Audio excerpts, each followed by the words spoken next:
Imagine a world where scientists call a dolphin a water dog, a mushroom a forest sponge, and bacteria just tiny squiggly guys. It will be total chaos. Thankfully, taxonomy exists to keep things organized. Let's dive into the wonderful world of taxonomy. If we all use different names for the same organism, confusion would be inevitable. Taxonomy brings order to this mess by creating a universal name for each organism, helping scientists understand the relationships and predict traits, allowing us to know whether a plant is edible or poisonous. Carl von Linné, an 18th century Swedish botanist, popularly known by his Latin name Carolus Linnaeus, created the binomial system of nomenclature. He is the reason we have scientific names, and that's why he is known as the father of modern taxonomy. Every species has two names, a genus, which is capitalized, and a species, which is in lowercase both italicized. For example, humans are Homo sapiens. Even your pet cat is Felocatus. Latin might be old, but in taxonomy, it's alive and well. Now, here are some naming rules. When typing, italicize scientific names. When writing by hand, underline them. And whoever described it first, let's say Linnaeus, for example, we add an L at the end. That's why humans are Homo sapiens L.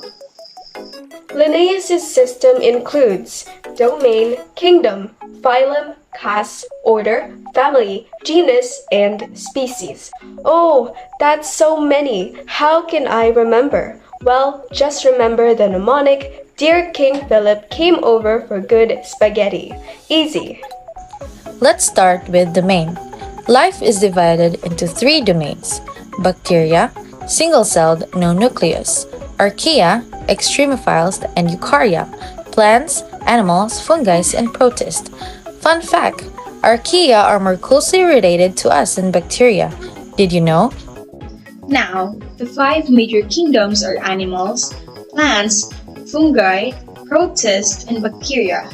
Animals move and eat, plants photosynthesize, fungi decompose, protists are the weird misfits, and bacteria, well, they run the world invisibly.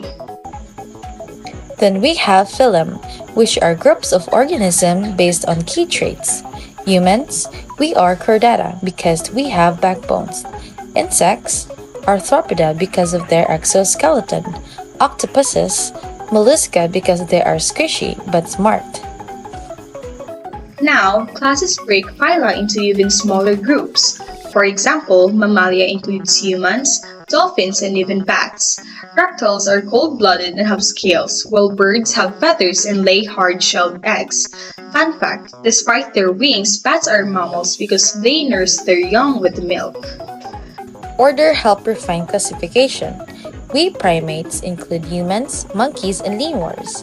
Your dog, it belongs to carnivora, order with lions and bears. This means that despite their different sizes and lifestyle, they share a common ancestor. Nature is full of surprising family ties. Now, families group related organisms. For example, we belong to Hominidae, the great apes. Your dog is Canidae with foxes and wolves, meaning they share common ancestors. Fun fact, the closest relatives of hippos aren't other land animals. They share a family connection with whales. Genus is a close-knit group of species bound by their evolutionary connections. Lions and tigers share the genus Panthera, while cat is in Felis. We are Homo, which means human-like, which includes extinct relatives like Homo neanderthalensis. Sadly, we're the last surviving members of Homo. Now, species is the most specific classification. It is based on their uniqueness and how evolution shapes biodiversity. To be the same species, organisms must breed and produce fertile offspring. That's why a horse and donkey can mate, but their mule is sterile.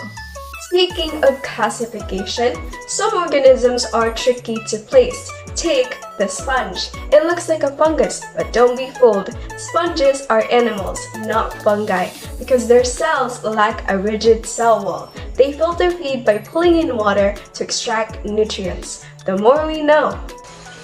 Now that we understand classification, how do I identify an unknown organism? Enter the dichotomous key. This tool guides you through yes-no question to pinpoint an organism's identity. Does it have feathers? Yes, then it's a bird. Can it fly? Without classification, biology would be chaos. Scientists wouldn't know what's related to what, making research difficult. Medicine, agriculture, and conservation all depends on taxonomy. It helps us track diseases and protect species. Without it, science would be lost. Taxonomy can be fun too. Some species have hilarious names, like ahaha. I'm not laughing, it's a wasp. And poops poops. It's a fish that sounds like a sound effect. And there's abracadabra, a beetle which sounds like a magic trick. You use classification daily, sorting clothes, organizing food, even your playlists have genres, just like taxonomy organizes life on Earth. Grouping things by type, color, or function follows the same principle scientists use to classify living things around us. From microscopic bacteria to blue whales, taxonomy helps us understand life's vast diversity. So next time when you meet an organism, think like a scientist and ask, where do you belong?